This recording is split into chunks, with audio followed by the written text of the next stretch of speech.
జగనే రావాలనుకుంటున్నా. ఎందుకంటే అభిమానం మనిషి మీద నాకు. సార్ మరి ఇప్పుడు 10 ఏళ్ల తర్వాత పవన్ కళ్యాణ్ గారి ఇంటికి చంద్రబాబు గారు వెళ్తారు కదా, దాని గురించి ఏమంటారు? ఆయన వేస్ట్ కానీ నిలబడడం సరిగా ఒకడగా నిలబడి చేసుకుంటే బాగుంటుంది.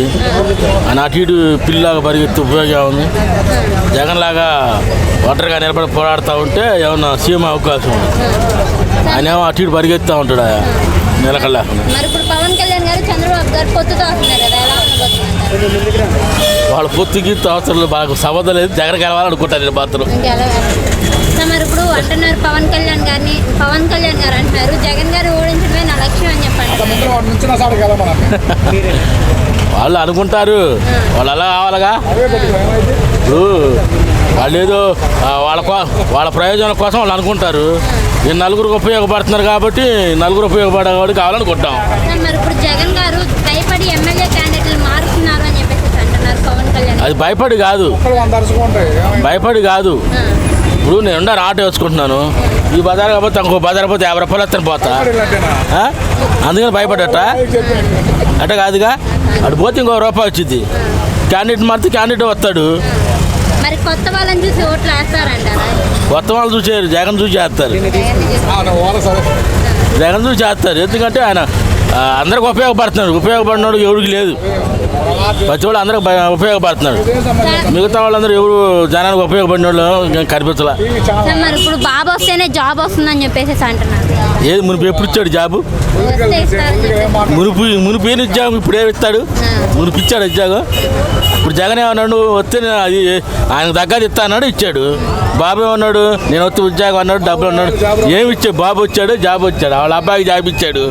మిగతా జాబులు లేవు. ఇప్పుడేమో ఒక మనిషి బాగా చేస్తుంటే నేను ఇస్తానంటే అటు కుదురుద్ది. మరి ఇప్పుడు ఈసారి పులివెందులలో టీడీపీ జెండా ఎగరబోతుందని చెప్పేసి నారా లోకేష్ గారు సవాల్ విసురుతున్నారు. ఆ సవాల్ ప్రతిదీ సవాల్ చేస్తానే ఉంటాడు. ఆ సవాల్ చేయకుండా ఏముంది? సవాల్కి ముందు ఆయన గెలవాలి మొత్తానికి. మరి ఇప్పుడు ఈసారి పులివెందులలో అదే ఇప్పుడు అంటున్నారు కుప్పంలో గెలవని అంటున్నారు. కుప్పంలో నేను గెలుస్తాను అని చెప్పేసి అంటున్నారు. ఎవరు గెలిచేది? నారా లోకేష్ గారు. గెలవాలిగా. గెలవాలిగా. ఇప్పుడు ఊరు నాదైన మాత్రం అందరు నా కళ్ళు ఉండొద్దు. ఊరు నాదే, అందరు నా కళ్ళు ఉండాలిగా. నా ప్రవర్తన బట్టి నేను చేసేదాన్ని బట్టి ఉంటారు. మరి ఇప్పుడు జగన్ గారు రావడం వల్ల సైకోయిజం రౌడీజం బాగా పెరిగిపోతుందని చెప్పి పవన్ కళ్యాణ్ గారు అంటారు. వాళ్ళు సైకో ఎందుకు అంటున్నారు? వాళ్ళకి పదవి లేదు. వాళ్ళ పదవి ఉంటే సైకో అనరు. పదవి లేదు కాబట్టి సైకో అంటున్నారు. దానివల్ల వాళ్ళకి ఎఫెక్ట్. మరి ఇప్పుడు ఒకవేళ టీడీపీ పార్టీ గెలిస్తే వైసీపీ పార్టీ వాళ్ళని పట్టలోడు తీసి నడి రోడ్డు మీద కొడతాను అని చెప్పేసి పవన్ కళ్యాణ్ గారు అంటున్నారు. ఇంకా ఉండి మనం కూడా అనొచ్చు. ఎందుకు మా అవసరం లేదు. అవి ఎవరు బాగా చేస్తున్నారో వాళ్ళే ఉపయోగించుకుంటారు జనాలు కూడా. అవన్నీ మనకు వేస్ట్. వాళ్ళ బట్టలు తీసి కొడతారు, వీళ్ళు బట్టలు ఎవరు వచ్చినా వాళ్ళు బట్టలు ఉపయోగించి వాళ్ళే కొట్టుకుంటారు.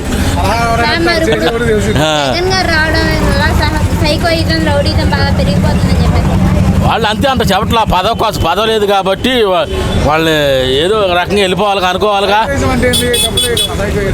ఇప్పుడు మంచి పడినప్పుడు వాడు అట్ట అంటాడు ఇట్ట అంటాడు. అందుకే వాళ్ళు అంతే అనుకుంటారు. అనుకున్నంత మాత్రాన అది జనం ఒపీనియన్. అది జనం ఏది ఎవరికి వేయాలనుకుంటారో వాళ్ళే వేస్తారు జనం.